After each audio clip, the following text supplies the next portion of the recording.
So, chop or not chop? It's time to chop.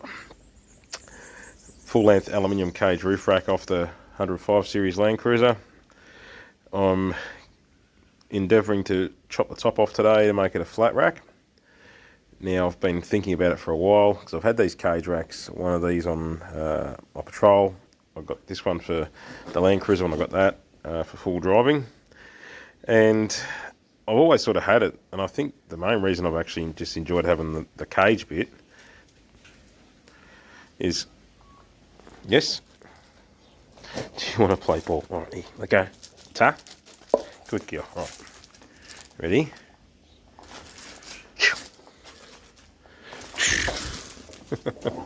Sorry about that. And yeah, I think a lot of the time it's just been because it's handy when you go out and getting a bit of firewood for camp. You can just throw it on the roof back and just, wander back to camp without worry about little pieces rolling off here and there, and actually made it quite convenient.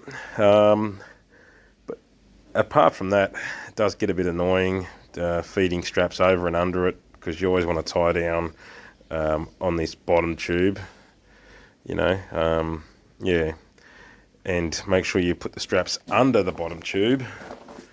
I mean under the top tube here, because I don't know if you can tell, but this is flat because I put a strap over it and tied and didn't realise, cranked it down, and now it's got a bit of a whoop-de-doo in it. And yeah, so just something to keep in mind there. Anyway, just to make it a bit easier and bit flatter, bit better clearances, hopefully. Depends where my awning height lands. I'm going to work out some brackets maybe to go in like I did on my patrol and slot into the actual mounting feet for the awning, but we'll get to that. So I did also try mounting it to these uprights, but the angle on them is just really bloody steep. So anyway, I'll get cutting, and yeah, my plan is to sort of cut here and across and there, and I'll be left with this bit here, and then I assess what that looks like with a bit of a grind, or whether I've got to grind them all off. Just concerned when grinding them all off that I'm going to scratch into that bottom tube, and I think it'd look worse if I did have it flush ground, but with the scratches in the aluminium everywhere from, say, the flat disc or whatever, than what it will just having those little tab bits left on from the base of it. We'll wait and see. But anyway, we'll get into it, eh? Cheers.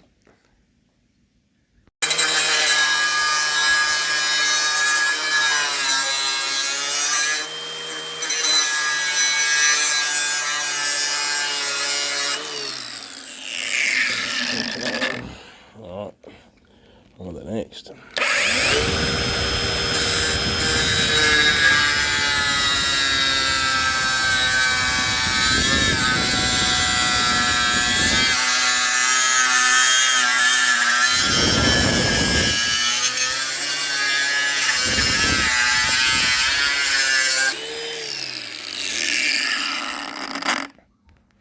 Just going to need to clean up.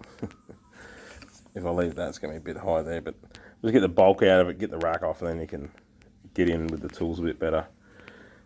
Might even pull out some of the old air tools and give them a go with the die grinder and little grinder bit. Anyway, keep at it. Alright, moment of truth, and just, another one. Alright, ready? There you go. Here we go.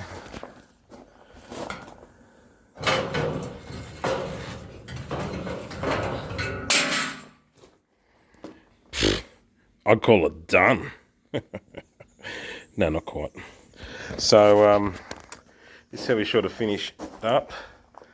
I did start off cutting pretty close, and then I started leaving them a bit higher because I was getting a bit nervous about cutting into the under bits. So we can always grind it back later, but I cut an aluminium weld to add bits back in. So that's sort of how they've ended up. So now we're just, yeah, how we've got it. That's that whole bit off. One flat rack. So now let's get into grinding them back and See how it comes up. Net minute, she's done. How good is that? Happy enough with that, I am. So I've already given it a squirt of paint over where it is. I'll be giving it a pressure wash, and I'm going to actually give it probably a couple of coats, the whole rack. Contemplating whether I stay this colour or go a different colour. But I think it's come up alright. All the mounts have been ground back, tidied up. And these just little ridges of where the welds are. I didn't want to go back too far and start grinding into that tube stuff and weaken it. I thought it better to leave some of the welds a bit proud of the tube instead of risking going a touch too far. So I'm just a bit nervous with aluminium because it's pretty soft stuff and I don't weld aluminium. So pretty happy how it's come up. I've made this video because I've seen people now and again post about chopping the racks to make rooftop tent racks or flat racks and that kind of stuff like this. Didn't see a video. I did Google just to see if there's any ideas or tips, or it was just sort of as you think it would be, you know, and what to use, how you're doing it.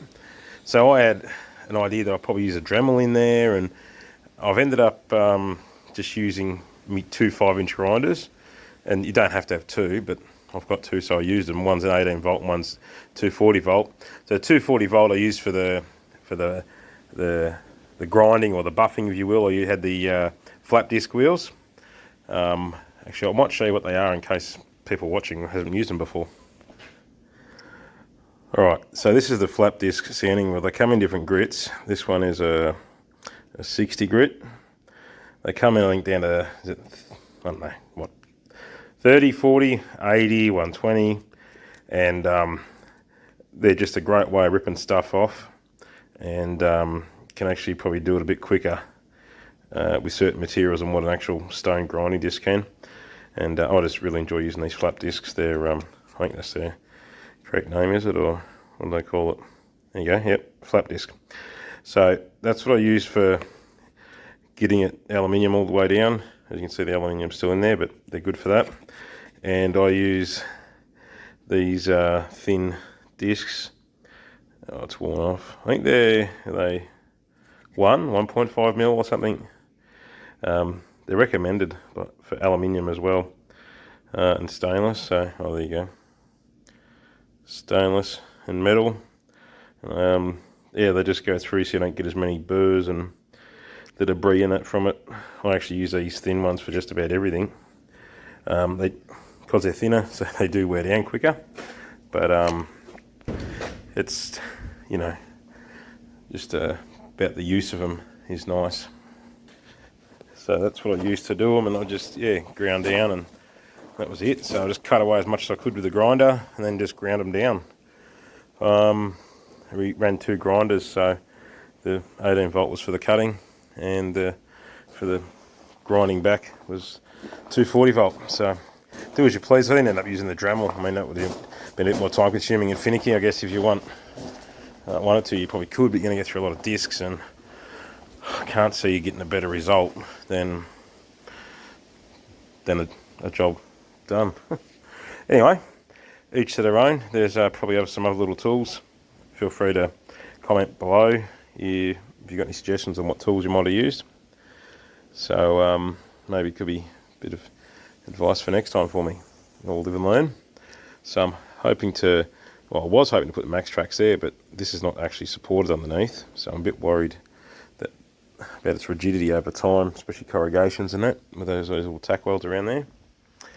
So I might have to put some flat bar to the rack and then put the max track pins on the flat bar, then mount the max tracks. I think that's where we might have to go.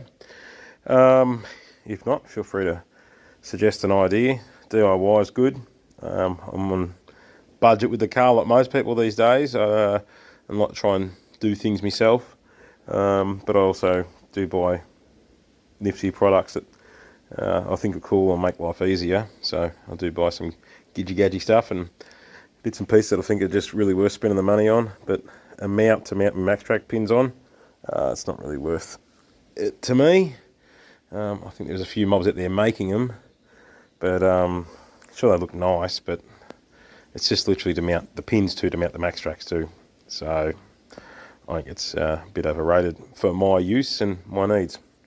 Anyway, I've got my awning. I've got to work out my L brackets for that. So I'll bring up another video probably, and we'll show you how we kit out the rest of the rack. And I've got a couple of cool mounts and stuff for holding my phone aerial and my shovel and stuff like that. Be just something a bit different to what I used to do. So stay tuned, and yeah, I'll leave you be. I think I'm done for the day. The good old COVID's taking its toll on me today. I've pushed myself to come out today, but yeah, a bit fatigued from that still. So anyway, we'll leave it there. Hope you've enjoyed it. If you haven't, well, can't please everyone. Oh well, good on you, Uru.